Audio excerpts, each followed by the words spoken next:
I'm going to show you how to grow saffron. Saffron's made from the dried stamens of the saffron crocus bulb, Crocus sativus.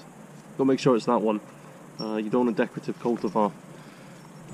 So places such as Iran and the Mediterranean, you see that like fairly dry conditions, they do benefit from a generous amount of rain in the spring. So somewhere south facing is ideal. Crocus are autumn flowering, so even when you're planting in the green corms, only expect foliage in the spring and the flowers to come in the autumn. Pretty standard clayey loam.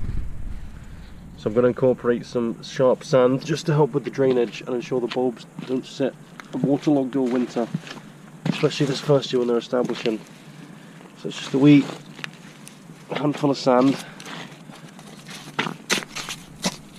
Work that in.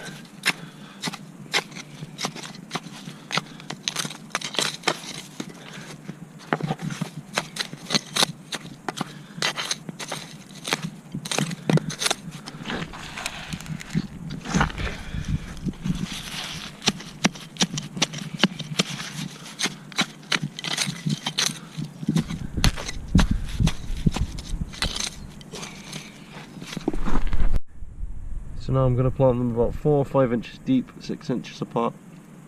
The reason for this is they very readily multiply, so in a few years the whole patch will be really well established.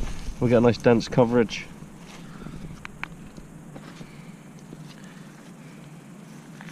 So we're talking that kind of spacing. And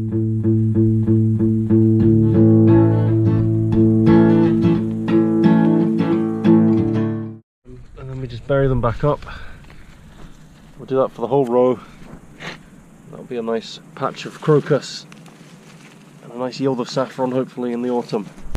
Thanks for watching, and there'll be an update in the spring as they grow and the leaves come up, and hopefully a good harvest video of them in the autumn.